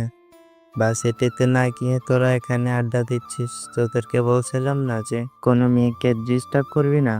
হ্যাঁ, ছেলেগুলো মুন্না নামের ছেলেটাকে দেখে মেয়েগুলোর কাছ থেকে এখানে একটা পিছিয়ে যায়। মুন্নার এমন কথা শুনে হৃদয় নামের ছেলেটা বলে ওঠে। দেখ মুন্না, তুই হৃদয় ভাইয়ের ছোট ভাই বলে তুই যা ইচ্ছা তাই করতে পারিস না। তাই নাকি? তো তুই কি করবি? আমাদের নিলয় ভাই যদি জানে যে তুই আমার গায়ে হাত দিয়েছিস, তোর 2 হাত তোর শরীরের সাথে নয় বরং মাটিতে পড়ে থাকবে। তোকে সাময়িক সময়ের জন্য মনে করে দেয়, কারণ তুই ভুলে যাচ্ছিস আমিও কিন্তু ডন ভাইয়ের লোক, আর ডন ভাই কিন্তু নিলয়ের থেকে কম পাওয়ারফুল নয়। মুন্না নামের ছেলেটা হৃদয় নামের ছেলেটার মুখে এরকম কথা শুনে একটা ছিল্লকর হাসি দেয় আর মেয়েগুলোর দিকে তাকায়। এমন সময় নিহা নামের মেয়েটার বান্ধবী বলে ওঠে। ভাই দেখো, এই ছেলেটা বারবার আমাদের ডিস্টার্ব করছে, ভার্সিটিতে মেয়েগুলোকে উত্ত্যক্ত করছে, আর আমার এই নেহা বান্ধবীর ওড়নাটা নিয়ে নিয়েছিল। মুন্না এবার মেয়েটার দিকে তাকায়, দেখে মেয়েটা প্রায় কেঁদে ফেলেছে। মুন্না এটা দেখে বলে ওঠে। হৃদয়, তোর জন্য আমার সত্যি আফসোস হচ্ছে, কেননা তুই আর এই পৃথিবীতে বেঁচে থাকবি না, কোনো সময় মরবি ঠিক নাই, কেননা তুই তো নিলয় ভাইয়ের কলিজায় হাত দিয়েছিস। মুন্নার মুখে হৃদয় সহ ছেলেগুলো এরকম কথা শুনে ভয়ে তাদের গলা শুকিয়ে গেছে, হার্টবিটটা দ্রুত চলাচল শুরু করেছে। হৃদয় নামে ছেলেটা আমতা আমতা করে বলে ওঠে। নিলয় ভাইয়ের কলিজা মানে কি বলছিস ভাই? তুই বুঝিয়ে বল। বেটা, তোর মরার জন্য পাংখা গজিয়েছিল, তুই নেহা ভাবের গায়ে হাত দিয়েছিস। আরে নিলয় ভাই এর হবু স্ত্রী হচ্ছে আমাদের এই নেহা ভাবি। নিলয় ভাই যাকে খুব ভালোবাসেন। ছেলেগুলোর এরকম কথা শুনে তো দৌড় দিয়ে নিয়ার পায়ে পড়ে যায় আর হাওমাও করে কান্না করে মাপ চাইতে থাকে। নেহা সহ সবাই অবাক হয়ে যায়। মন নামে ছেলেটা আস্তে করে নেহার বান্ধবী মরিয়মের কানে কানে ফিস ফিস করে ঘটনাটা বলে। মরিয়ম গিয়ে নেহার কানে কানে বলে ওঠে। শোন, নিলয় ভাই হচ্ছে এই শহরের নয় পুরো আন্তর্জাতিক বিশ্বের গডফাদার। নাম শুনলে সবার প্যান্ট নষ্ট হয়ে যায়। তোকে আজ থেকে কেউ ডিস্টার্ব করবে না, যদি কেউ করে তুই নিলয় ভাইয়ের নাম বলবি, সবাই তোকে স্লাম করবে। এখন শুধু তুই বল যে নিলয় ভাইয়ের বউ হচ্ছিস তুই। নেহা না বুঝে না শুনে এমনিতেই বলে ওঠে। ভাই কান খুলে মনোযোগ দিয়ে আমার কথাগুলোকে শোন। আমি হচ্ছি নিলয়ের বউ। জানিস তো নিলয়কে, যে কম কথা বলে মারে বেশি, বোঝায় কম বুলেট খরচ করে বেশি। তুই আমাদের সাথে বেয়াদবি করেছিস, এই নিলয়ের বউয়ের সাথে বেয়াদবি করেছিস। নিলয়ের হাত থেকে বাঁচতে হলে তোকে আজ থেকে আমাদের জন্য কাজ করতে হবে। আমরা যখন ভার্সিটিতে প্রবেশ করব, তুই আমাদের জন্য খাওয়া দাওয়া থেকে আমাদের দেখভাল সব কিছু করবি। এটাই তোর শাস্তি। হ্যাঁ আপু, আমি রাজি আছি, তবু নিলয় ভাইকে বলবেন না। নিলয় ভাই জানলে আমাকে মেরে ফেলবে। নিলয় ভাইয়ের হাতে নির্মমভাবে মরার থেকে আপনার কর্মচারী হয়ে ভার্সিটিতে থাকা অনেক ভালো। তারপর নেহা চোখের ইশারা দেওয়ার সাথে সাথে হৃদয় ও তার দলবল সেখান থেকে চলে যায়। কিছুক্ষণ পর মরিয়ম নামের মেয়েটা বলে ওঠে। থ্যাংক ইউ ভাইয়া, আপনি সময় মতো এসে আমাদেরকে এই হৃদয়ের হাত থেকে বাঁচিয়ে দিলেন, নয়তো হৃদয় প্রতিদিন আমাদের জ্বালাতন করত। আজ থেকে কেউ তোমাদেরকে ডিস্টার্ব করবে না, নিলয় ভাইয়ের নাম বলবে, সবাই ভয়ে তোমাদেরকে সালাম দেবে। আচ্ছা ভাইয়া, কে এই নিলয়? আমি নিলয়ের নাম শুনেছি, তাকে তো দেখিনি। তার ছবি থাকলে দেখান। তার নাম শুনলে সবাই ভয় পেয়ে যায়, বুঝলাম না। দেখো আপু, নিলয় ভাইকে আজ পর্যন্ত কেউ দেখেনি, আর তোমার দেখা লাগবে না। বিপদে পড়লে শুধু নিলয় ভাইয়ের নাম বলবা, দেখবা সব বিপদ সলভ অল্প হয়ে গেছে। তারপর মুন্না সেখান থেকে চলে যায়। নেহা মরিয়ম তারাও নিজেদের ক্লাসে চলে যায়। বলতে তারা তিনজন সহপাঠী একই ডিপার্টমেন্টে লেখাপড়া করে। সময়টা তাদের এইভাবেই কেটে যাচ্ছে। ভার্সিটি শেষ করে যে যার মতো চলে যায়। সন্ধ্যায় নেহা একাই বের হয়েছে তার কিছু নিজস্ব জিনিসপত্র কেনাকাটি করার জন্য। বেশ অনেক শপিং করেছে। শপিং মল থেকে বেরিয়ে গাড়িতে করে যখনই নিজের গন্তব্যে যাওয়ার জন্য গাড়িতে চড়বে, ঠিক তখনই বেশ কয়েকটা ছেলে বন্দুক হাতে তার দিকে তাকিয়ে আছে। হ্যাঁ, এটা দেখে নেহা খানিকটা ভয় পেয়ে যায়। ছেলেগুলো বলে ওঠে, এই তোর কাছে যা যা আছে সব বের করে দে, নয়তো একটা বন্দুক থেকেও একটা একটা বুলেট বের হবে আর সব কিছু শান্ত হয়ে যাবে। জীবন বাঁচাতে চাইলে তোর কাছে থাকা সমস্ত মাল আমাদের হাতে তুলে দে। নেহা কি করবে বুঝতে পারে না। চোখ বন্ধ করে ফেলেছে, কি করবে বুঝতে পারছে না। বেশ অনেকক্ষণ ভাবতে থাকে। ছেলেগুলো তাকে হুমকি দিতে থাকে। এক পর্যায়ে মরিয়ম ও মুন্নার কথা মনে পড়ে। মুন্না বলেছিল যে কোনো বিপদ পড়লে যেন নিলয়ের নাম বলে, কেননা নিলয়ের নাম বললে সব শান্ত হয়ে যাবে। নাম বলার জন্য সে নিজেকে প্রস্তুত করে বিসমিল্লা বলে নিলয়ের নামটা বলেই ফেলে। নিলয়ের নামটা বলার প্রায় 3 সেকেন্ড হয়ে গেছে, চোখ বন্ধ করে আছে। পরিবেশটা ঠান্ডা, কোনো কথাবার্তা নেই। নেহা মিট করে চোখ খুলে সামনে তাকিয়ে দেখতে পায় কেউ নেই, পুরো জায়গাটা ফাঁকা। এটা দেখে সে বেশ অবাক হয়েছে। মুচকি এসে সেখানে যখনই পা বাড়াবে তখনই এসে আটকা পড়ে, যার কারণে ছেলেগুলো নেহার পা জড়িয়ে মাটিতে শুয়ে আছে। নেহার দেখে এত টাসকি খেয়ে যায়, অবাক হয়ে ছেলেগুলোর দিকে তাকিয়ে আছে। ছেলেগুলো বলে ওঠে, ম্যাম, আমাদের ভুল হয়ে গিয়েছে, আমাদের মাফ করে দেন, আমরা অপরাধ করেছি, প্লিজ নিলয় ভাইকে এটা বলবেন না, আমাদের মেরে ফেলবে, আমরা মরতে চাই না, আমরা জানতাম না, প্লিজ বলবেন না।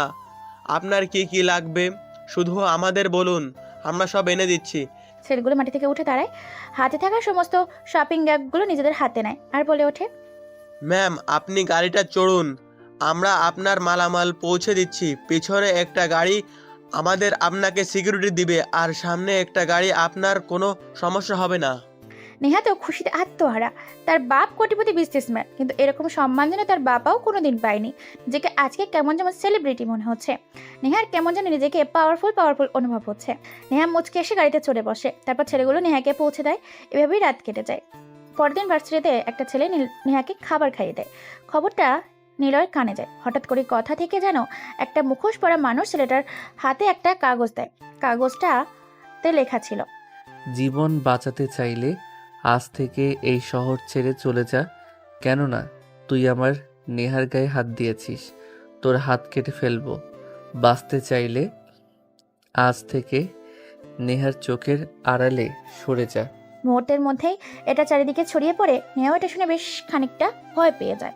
এরপর থেকে নেহার সাথে কোনো ছেলেই কথা বলেনি, শুধু কথা বলেছে মেয়েরা। নেহা বলে ওঠে, আচ্ছা ফাতেমা, বলতো এই নিলয় আসলে কে? সে দেখতে কেমন? তাকে তো আজ পর্যন্ত আমরা কেউ দেখিনি। সময় হলে ঠিক একদিন তোমার সাথে ভাইয়ের দেখা হয়ে যাবে। এইভাবেই তারা আড্ডা দিতে থাকে। এইভাবেই 2 দিন কেটে যায়। নেহাকে সে নেহাকে দেখে ভাবি বলে ডাকে। সবাই খুব সম্মান করে নেহাকে, কেমন যেন সেলিব্রিটি হয়ে যায়। সকাল 8টা, ভার্সিটির সামনে বেশ বেধড়কভাবে একটা ছেলে বেশ কয়েকটা ছেলেকে বেল্ট দিয়ে পেটাচ্ছে।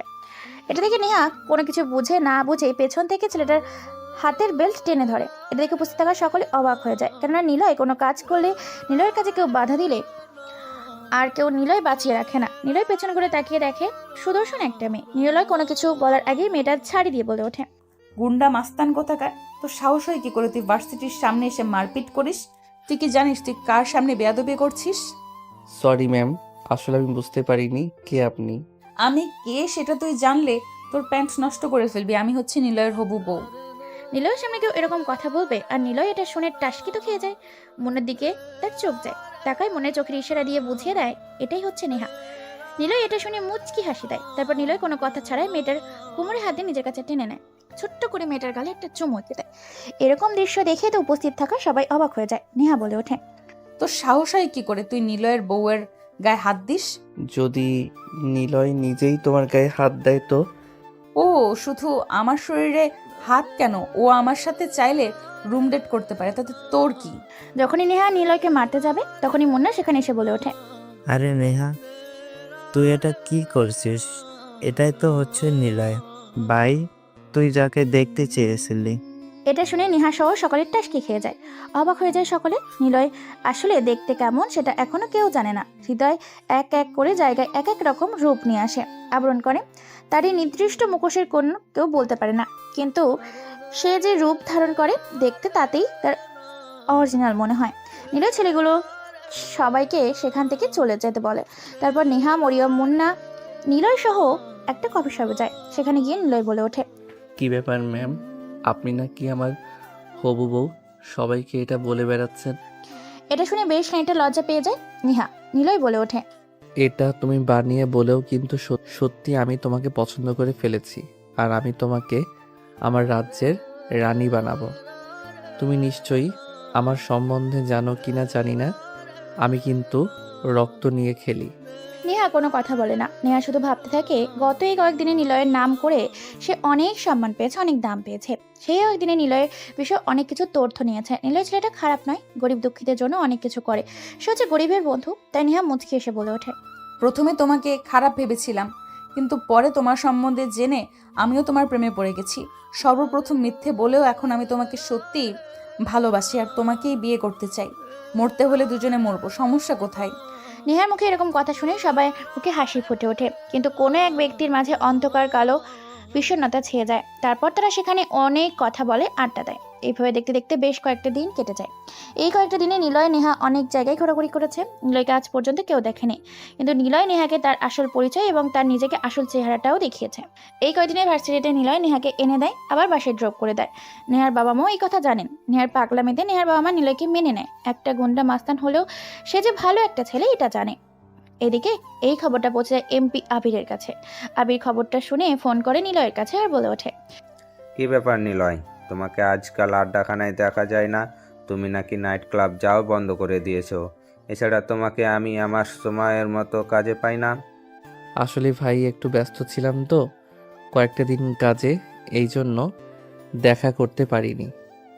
ব্যাপারটা কি বলো তো? আমি শুনলাম তুই নাকি নতুন একটা মেয়ের প্রেমে পড়েছিস। নিলয়, তুই ভুলে যাচ্ছিস সামনে আমার মন্ত্রী ইলেকশন। এদিকে যাই তার গতি ছাড়তে চাচ্ছে না। ভাই সময় মতো কাজ হয়ে যাবে, মন্ত্রী আপনাকে বানিয়ে ছাড়বো। দেখ, কোনো মেয়ে মায়ার নিজেই জড়াস না। যত মেয়ে লাগে আর টাকা লাগে আমি তোকে দেব। নিলয় আবিরের কথা গুলো কেন জানি না ভালো লাগছে না। মুখের ওপর ফোনটা কেটে দেয়। পার্কে বসেছিল এতক্ষণ। নেহা বলে ওঠে, কে ফোন করেছিল? ওই ওই আবির চৌধুরী? হ্যাঁ, সে ফোন করেছিল, সে মন্ত্রী হতে চায়, আর আমি তাকে কথা দিয়েছি মন্ত্রী বানিয়ে ছাড়বো। তাই বলে তুমি জাহিদকে মেরে ফেলবে? জাহিদ তো একজন ভালো মানুষ। কিন্তু আমি আবিরকে কথা দিয়ে দিয়েছি, আমি আবির ভাইয়ের সাথে বিশ্বাসঘাতকতা করতে পারবো না। তুমি আমাকে কথা দাও, তুমি আর এসব খুন খারাপি করবে না, তুমি কাউকে হত্যা করবে না, আর ওই আবিরের কথায় তুমি কাজ করবে না।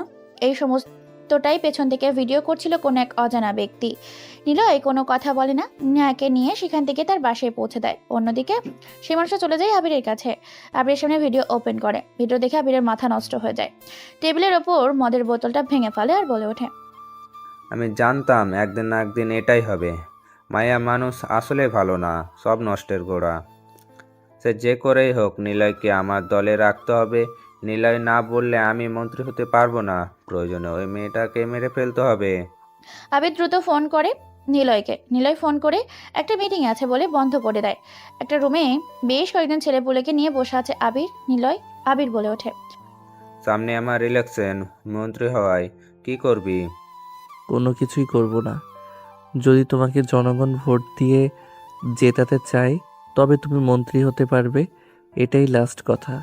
নিলয়, তুই হয়তো ভুলে যাচ্ছিস আমি তোকে রাস্তা থেকে তুলে এনে বড় করছি। আমি তোকে এই মাস্তান রাজ্যের রাজা বানিয়েছি। আমার জন্যই কিন্তু তুই একটা এই শহরে পরিচয় পেয়েছিস। তুই হয়তো ভুলে যাচ্ছিস তোর জন্ম পরিচয় কিন্তু কেউ জানে না। তুই কিন্তু একটা জারসের সন্তান। কথাটা গিয়ে নিলয়ের কানে বাড়ি খায়। সাথে সাথে নিলয় এই কথাটা সহ্য করতে না পেরে কোমর থেকে বন্দুক বের করে আবিরের মাথায় ঠেকায়। আবির সহ সকলে চমকে যায়।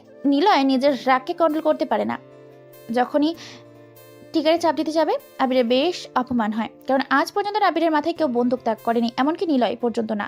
কিন্তু নিলয় আজকে আবিরের মতো একটা মানুষের মাথায় বন্দুক তাক করেছে। মাস্তান জগতে আবির বেশ পাক্কা খেলোয়াড়। আবির মনে মনে ঠিক করে নেয় নিলয়কে সরিয়ে দেবে তার রাস্তা থেকে যদি নিলয় তার কথা না শুনে। নিলয় কোনো কথা না বলে সেখান থেকে চলে যায়। নিলয় একাই রুমে বসে আছে, তার পাশে দাঁড়িয়ে আছে মুন্না।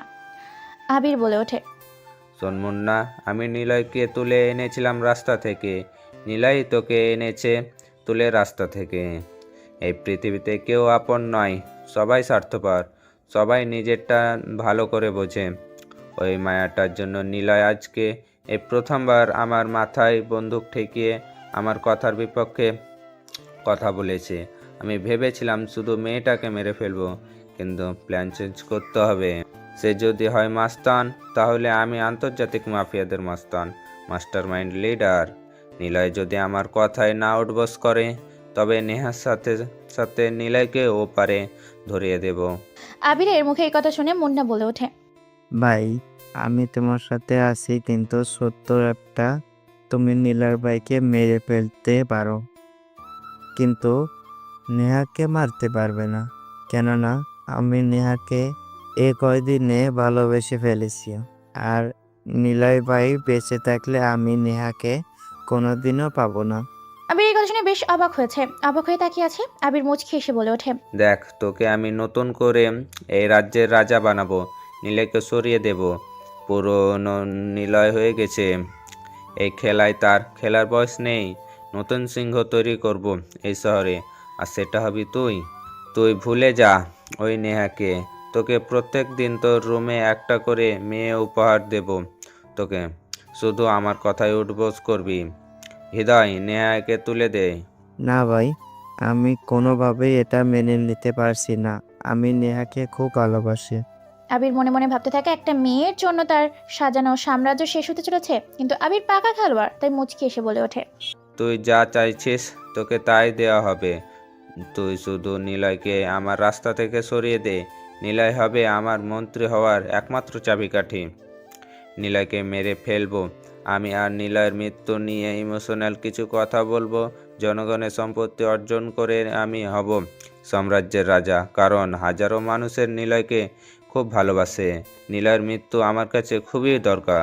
তাকে আমার চাই। তার আগে নিলয়ের সব বিষাক্ত মানুষগুলোকে এক এক করে তুই নিজের দলে টেনে নে, আর নিলয়কে এই 2 দিনের ভেতরে মেরে ফেলার ব্যবস্থা কর। মুন্না মুচকি এসে সেখান থেকে চলে যায়। এরপর এক এক করে প্ল্যান মোতাবেক নিলয়কে চোখের আড়ালে মুন্না সব কিছু করতে থাকে, আর এই সমস্ত কিছু জেনে ফেলে নেহা। অন্যদিকে একটা অনাথ আশ্রমে যাওয়ার জন্য রাত সন্ধ্যা 7টার দিকে নিলয় আর মুন্না বের হয়েছিল গাড়ি নিয়ে। নেহা সবটা জানতে পেরে বারবার নিলয়কে ফোন করছে, কিন্তু নিলয়ের ফোনটা মুন্না নিয়ে নিয়েছে আর বন্ধ করে দিয়েছে। নেহা সবটা জেনে নিলয়কে বাঁচানোর জন্য যখন বাড়ি থেকে বের হতে যাবে, তখনই বাড়ির ভেতর আবির সহ বেশ কয়েকজন প্রবেশ করে। সবাইকে দেখে নেহা বেশ খানিকটা ভয় পেয়ে যায়। আবির বলে ওঠে, আমি মানি, আমি বিশ্বাস করি একটা মেয়ে সব করতে পারে, আর তুই সেটা প্রমাণ করে দিলি। নিলয়কে আমার প্যান্টের পকেটে রাখতাম, সেখান থেকে তুই তাকে বের করে আনলি, আর তুই তাকে যেটা বলিস সে সেটাই শোনে। তোর মায়ায় পড়ে গেছে নিলয়। নিলয় আমার অবাধ্য হয়ে গেছে। তুই তো সব কিছু জেনে গেছিস, তোকে কি করে ছেড়ে দেওয়া যায়? মরতে তোকে হবে। এখানে আমি তোকে মারবো, আর ওখানে মুন্না নিলয়কে মারবে, আর আমি গিয়ে মুন্নাকে চিরতরে শেষ করে দেব। কেননা মুন্না তোকে ভালোবাসে, আর তোকে ভালোবেসে পাওয়ার জন্য সে নিলয়কে শেষ করতে গেছে আমার কথায় রাজি হয়ে। কথাটা বলে নেহার পেটের ভেতর ধারালো ছুরিটা ঢুকিয়ে দেয়। নেহা চিৎকার করে ওঠে, পড়ে যায় খাটের ওপর। এরপর আবির যখনই ছুরি নিয়ে আঘাত করতে যাবে, নেহা তখনই সবাইকে ধাক্কা দিয়ে সেখান থেকে খুব কষ্ট করে গাড়ি নিয়ে বের হয়ে যায় নিজেকে বাঁচানোর জন্য। পেছনে ধাওয়া করেছে আবির ও তার দলবল। এদিকে হঠাৎ করে গাড়ি ব্রেক করে মুন্না, কেন সামনে প্রায় 20 থেকে 25 জন ছেলে ধারালো অস্ত্র নিয়ে রাস্তার মাঝে দাঁড়িয়ে আছে। হঠাৎ করে চারিদিক দিয়ে বেশ কিছু ছেলেপুলে গাড়ি থেকে ঘিরে ফেলে। এদিকে গাড়ির ভেতর থেকে নিলয় বেরিয়ে আসে। নিলয় বলে ওঠে, কে তোরা? তোদের পরিচয় কি? আমার রাস্তা আটকিয়েছিস কেন? হা হা হা হা, তুই এতদিন রক্ত নিয়ে খেলেছিস, আজকে তো রক্ত নিয়ে আমরা খেলবো। জঙ্গলে কিন্তু হাজারো হিংস্র প্রাণী থাকে, তাদের মধ্যে সিংহ আর বাঘ। পরিশেষে কিন্তু সিংহ এই জঙ্গলের রাজা হয়। তুই তো জানিস না, তুই আজ তোর আপন জনের হাতে মরতে চলেছিস। নিলয় এটা শুনে কোনো কথা না বলে কোমর থেকে 2টা বন্দুক বের করে যখনই গুলি করতে যাবে হঠাৎ করে পেছন থেকে কেউ একজন তার মাথায় পরপর লোহার রড দিয়ে 2টা বাড়ি মারে। সাথে সাথে নিলয় মাটিতে পড়ে যায়। চারদিকটা গোল গোল ঝাপসা দিতে থাকে, সবাই হাসাহাসি করতে থাকে। নিলয় উঠে দাঁড়াতে পারে না। নিলয় কোনো কিছু বুঝে ওঠার আগেই পরপর 2টা গরম বুলেট তার বুকের ডান পাশ ও বাঁ পাশে লাগে। নিলয় খুব কষ্ট করে আবসা চোখে তাকিয়ে দেখতে পায় এক হাতে বন্দুক, অন্য হাতে লোহার রড নিয়ে দাঁড়িয়ে আছে মুন্না। এদিকে নিলয় বলে ওঠে, মুন্না, তুই আমার সাথে বিশ্বাসঘাতকতা করলি। আমি তো বিশ্বাস করতে পারছি না। তুই আবির ভাইয়ের সাথে বিশ্বাসঘাতকতা করলি, তোর মনে নাই, তাই আমিও তোর সাথে করলাম। এই পৃথিবীতে কেউ কারো নয়, কেউ আপন নয়, সবাই সবার স্বার্থ বোঝে। তোকে বাঁচিয়ে রাখলে আমি আমার নেহাকে কোনোদিনও আমার কাছে পাবো না। নেহাকে আমি ভালোবাসি, কিন্তু তুই বেঁচে থাকলে নেহা কোনোদিনও আমার হবে না। শুধু এটুকুর জন্য তুই আমার সাথে বিশ্বাসঘাতকতা করলি? আরে তুই চাইলে তো তোকে আমি কলিজাটাকে বের করে খাওয়াতাম। সেখানে ও তো নেহা। পারলে তুই আমাকে মাফ করে দিস ভাই, কারণ শুধু নেহাকে নয়, নেহার সাথে তোর পুরো রাজ্যের রাজা হব আমি। লিটয় এটা শুনে কান্না মাখা মিশ্রিত একটা হাসি দেয়, হাসি তাকে পাগলের মতো। তার হাসি দেখে ডেভিল সহ সবাই অবাক হয়ে যায়। নিলয় বলে ওঠে, আমি শত্রুকে ছেড়ে দিতে পারি, কিন্তু কোনো বিশ্বাসঘাতককে নয়। সময় থাকতে মেরে ফেল, নয়তো তুই শ্বাস নিলে শ্বাস ফেলার সময়টুকু পাবি না। মুন্না ভয় পেয়ে যায়, কারণ নিলয় যা বলে সেটাই করে। মুন্না নিলয়ের 2 পায়ে 2টা গুলি করে। হঠাৎ করে সেখানে গাড়ি একটা এসে ব্রেক করে। হ্যাঁ, গাড়ির ভেতর থেকে দৌড়াতে দৌড়াতে সেখানে নেহা চলে আসে। নেহার পেটে এখনও রক্ত পৌঁছায়। নিলয় এটা দেখে নেহার দিকে তাকিয়ে আছে। নেহা নিলয়ের কাছে চলে আসে। নেহা বলে ওঠে, নিলয় কথা বলতে পারে না, এমন সময় সেখানে আবির চলে আসে। নেহার পেট থেকে রক্ত পড়ছে। এটা দেখে মুন্না চিৎকার করে বলে ওঠে, আবির ভাই, এটা কি? এটা কিন্তু কথা ছিল না। তুমি নেহাকে ছুরির আঘাত করেছো কেন? আমি কিন্তু তোমাকে মেরে ফেলবো। আবির পরিস্থিতি খারাপ দেখে মুচকি হেসে বলে ওঠে, আরে বোকা, ওকে আমরা বাঁচাতে এসেছি, মারতে নয়। নিলয় শত্রুরা ওকে মারতে এসেছিল। তুই এখনও নিলয়কে মেরে ফেলিসনি। নিলয়কে মেরে ফেল, তারপর নেহাকে নিয়ে তুই হসপিটালে যা। এটা শুনে মুন্না এক মুহূর্ত দেরি না করে আবিরের হাত থেকে একটা ধারালো ছুরি নিয়ে যখনই নিলয়কে মারতে যাবে তখনই নেহা ছুরিটা ধরে ফেলে আর নেহা মুন্নাকে ধাক্কা দেয়। মুন্না ধাক্কা খেয়ে পড়ে যায়। নিলয় কষ্ট করে উঠে দাঁড়ায়। এরপর সেখান থেকে একের পর এক মারপিট করতে থাকে নিলয় তার বিশ্বস্ত দলবলের সাথে। নিলয় একটা ছুরির আঘাত খেলে নিলয় 3 জনকে চারিদিক দিয়ে চিরদিনের জন্য দুনিয়া থেকে বিতরিত করে দেয়। এক পর্যায়ে পেছন থেকে ধারালো ছুরি মুন্না নিলয়ের পেটে ঢুকিয়ে দেয়। পেছনে ঘুরে নিলয় এটা দেখে মুচকি একটা হাসি দেয় আর বলে ওঠে, এই বিশ্বাসঘাতকতা করার ফল তোকে ভুগতে হবে মুন্না, তুই বাঁচতে পারবি না। কথাটা শেষ করতে পারে না নিলয়। তার আগেই পরপর 6টা বুলেট শরীরকে ক্ষতবিক্ষত করে মাটিতে ধপ করে লুটিয়ে পড়ে নিলয়। নেহা আবিরের দিকে তাকিয়ে দেখতে পায় আবির গুলি করেছে নিলয়কে। এটা দেখে নেহা মাটিতে পড়ে যাচ্ছিল। মুন্না দৌড়ে গিয়ে জড়িয়ে ধরে নেহাকে। হঠাৎ করে পেছন থেকে কেউ একজন মুন্নার পিঠে ছুরি দিয়ে আঘাত করে। সাথে সাথে মুন্না আহা বলে চিৎকার করে ওঠে। মুন্না নেহাকে ছেড়ে দেয়। পেছনে ঘুরে দেখতে পায় আবির তার পিছনে ছুরি নিয়ে আঘাত করছে। মুন্না কষ্ট করে বলে ওঠে, ভাই, তুমি আমাকে মেরে ফেললে, বিশ্বাসঘাতকতা করলে আমার সাথে। মুন্নার পেটে আবার বেশ কয়েকটা ছুরি দিয়ে আঘাত করে। আবার আবির হাসতে হাসতে বলে ওঠে, তোরা ভুলে যাচ্ছিস, তোরা এই জগতে আসার আগে আমি ছিলাম এই জগতের রাজা। তোরা 2জন মেয়ে পাগল, নেহার প্রেমে পাগল হয়ে গেছিস। তুই কি করে বললি নেহার কিছু হলে তুই আমাকে মেরে ফেলবি? আরে বোকা, তুই যদি নিলয়ের কাছ থেকে নেহাকে এমনি চেয়ে নিতিস, নিলয় তোকে দিয়ে দিত। কিন্তু তুই নিলয়ের সাথে বিশ্বাসঘাতকতা করলি শুধু অল্প কিছু ক্ষমতার জন্য। ভবিষ্যতে তুই যে আমার সাথে বিশ্বাসঘাতকতা করবি না এর কোনো প্রমাণ বা গ্যারেন্টি আছে? কারণ তুই তো একটা বিশ্বাসঘাতকতা। তোকে ছোটবেলা থেকে সে নিজের খাইয়ে পড়িয়ে বড় করছে, আর তুই কিনা সামান্য বিষয় নিয়ে তার সাথে বিশ্বাসঘাতকতা করলি। আরে নিলয় তো আমার সাথে কোনোদিন বিশ্বাসঘাতকতা করেনি। শুধু আমি আমার নিজের স্বার্থের জন্য, আমার একটা ক্ষমতা অংশ নেওয়ার জন্য নিজের হাতে মেরে ফেলেছি তোর মাধ্যমে। কেন না নিলয়ের মৃত্যু আমাকে মন্ত্রী বানাবে। আমি তো স্বার্থের জন্য মেরেছি, আর তুই মেরেছিস লোভের কারণে, বিশ্বাসঘাতকতা করে। তাই তো তোকে মরতে হবে। কথাটা বলে নেহাকে বেশ কয়েকবার ছুরি দিয়ে আঘাত করে সেখান থেকে সাথে নেহার রক্তাক্ত দেহটা রাস্তায় পড়েছে। মুন্না আফসোস করতে থাকে। আবির বলে ওঠে, এখন থেকে এই শহরে নতুন রাজা বানাবো, আমার শত্রু ডেভিডকে। কথাটা বলে মুন্নাকে মেরে ফেলে। মুন্নার লেয়ার লাশটা সেখানে রেখে নিলয়ের লাশটা ফেলে দিয়ে আসে কোনো এক পাহাড়ে নিয়েছে।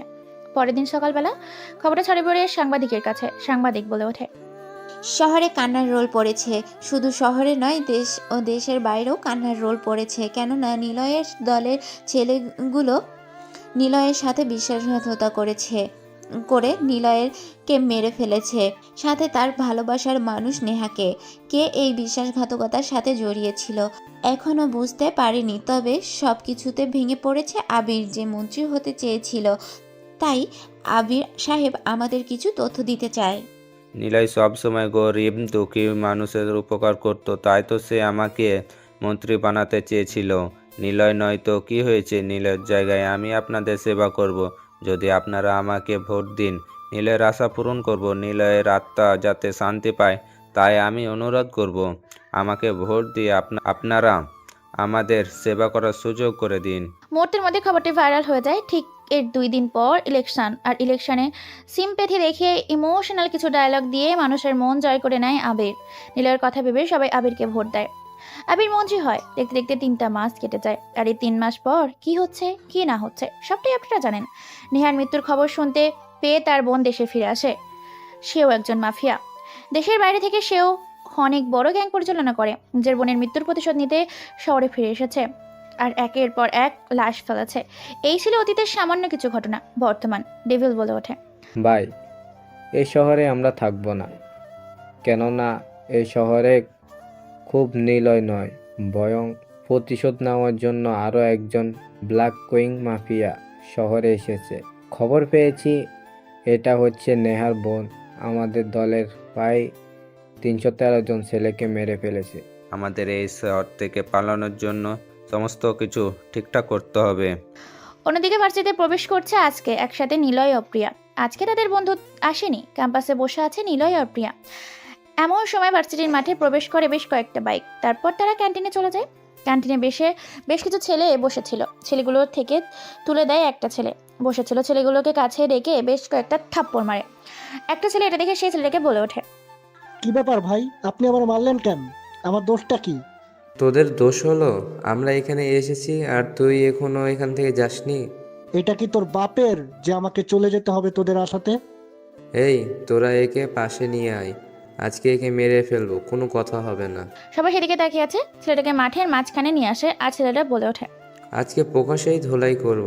ও ভুলে গেছে আমরা আবির ভাইয়ের লোক। কথাটা শুনে বেশ খানিকটা টাসকি খেয়ে যায় ছদ্মবেশে থাকা নিলয় এবং প্রিয়া। দুজন এক রহস্যময় হাসি দেয়, যে হাসির মানে অজানা। সবাই সেদিকে হা করে তাকিয়ে আছে, কেউ কোনো কথা বলে না। ছেলেগুলোকে উড়াধুরা মারতে শুরু করেছে। সেই লোক সহ তার ছেলেগুলো সারা শরীর থেকে রক্ত পড়তে শুরু করেছে। হঠাৎ করে ভার্সিটিদের মধ্যে পরপর বেশ কয়েকটা গাড়ি প্রবেশ করে আর সেই ছেলেগুলোকে উড়াধুরা হকি স্টিক দিয়ে মারতে থাকে। আধমরা করে গাড়ি করে অজানা কোনো গন্তব্যে চলে যায়। অবাক হয়ে যায় প্রিয়া, কেননা লোকগুলো তার নয়। এদিকে মনে মনে মুচকে একটা হাসি দেয় নিলয়, কারণ এই লোকগুলো হচ্ছে নিলয়ের লোক। সবাই চোখের অগোচরে পকেট থেকে ফোনটা বের করে ছোট্ট একটি মেসেজ লিখে দেয়। আর মেসেজ পাওয়ার সাথে সাথে তার ছেলেগুলো ভার্সিটিতে চলে আসে। যে যার মতো চলে গেছে। সন্ধ্যা 7টা। চারিদিকটা নিস্তব্ধ। দিনটা অন্ধকার বলতে গেলেই চলে। গাছপালা দিয়ে জঙ্গল হয়ে আছে। রুমের মধ্যে বসে ফ্যান ছেড়ে দিয়ে ভাবছে প্রিয়া, কে তুলে নিয়ে যেতে পারে আবিরের লোকগুলোকে? একমাত্র এই লোকগুলোই পৌঁছিতে পারত প্রিয়াকে আবিরের কাছে।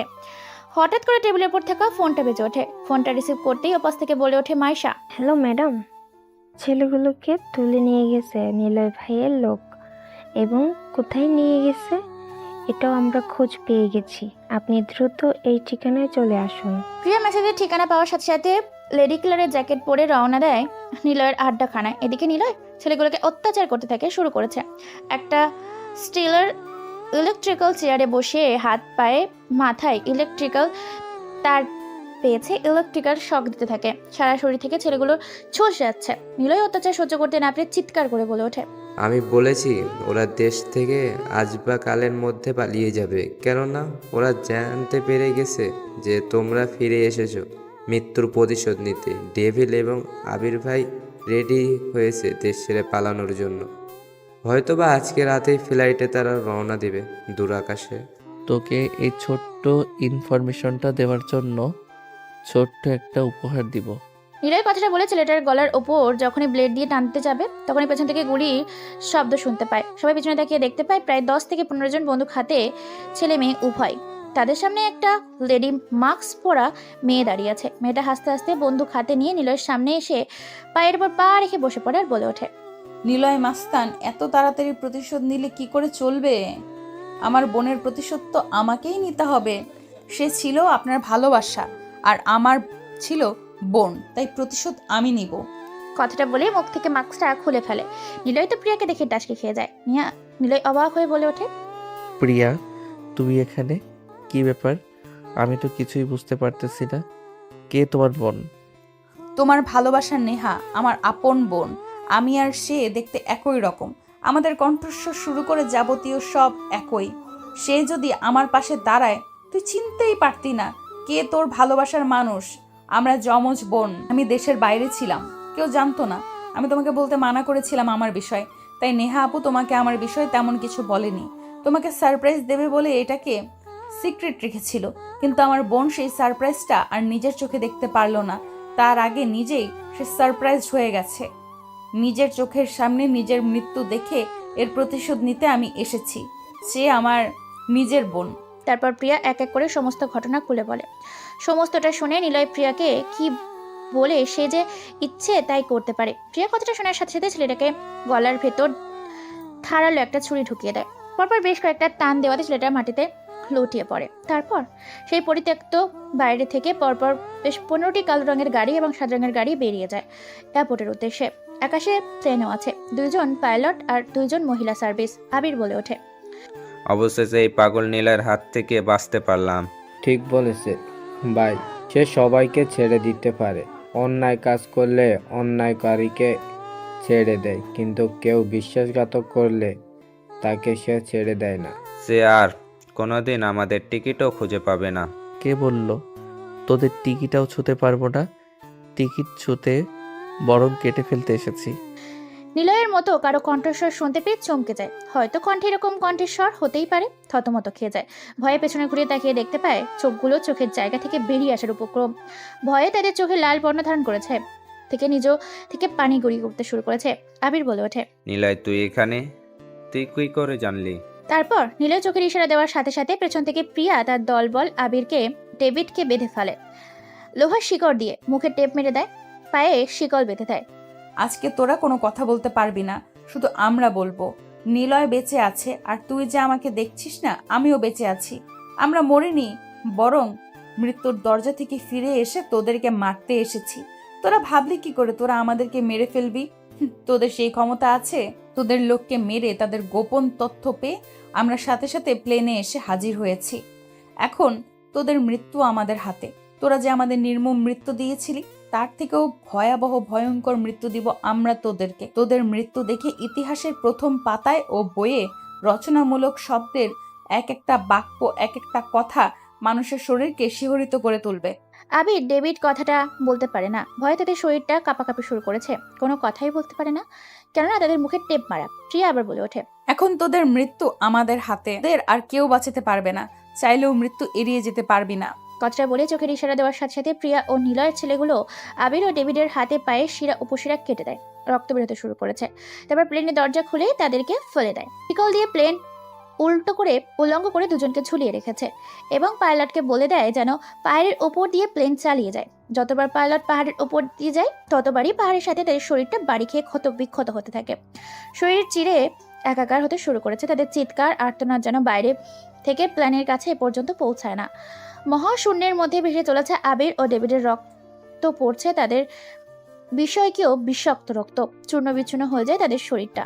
এক এক জায়গায় অঙ্গগুলো ফেটে ঝুলে আছে, কিন্তু এখনো জীবনটা আছে। বাতাস বয়ে যাচ্ছে। হঠাৎ করে আমাজন জঙ্গলের ওপর দিয়ে পাইলট প্লেনটাকে নিয়ে যাচ্ছিল। প্রিয়া নিলয় দূরবীন দিয়ে দেখছিল ডেভিড আর আবিরের করুণ মৃত্যু।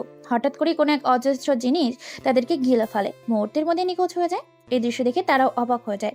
তো সেদিকে আর কোনো কিছু না ভেবে নিলয় পাইলটকে মিশরে নিজের শহরে চলে যেতে বলে। পরদিন সকালবেলা 7টা, সাংবাদিক খবর প্রচার করছে।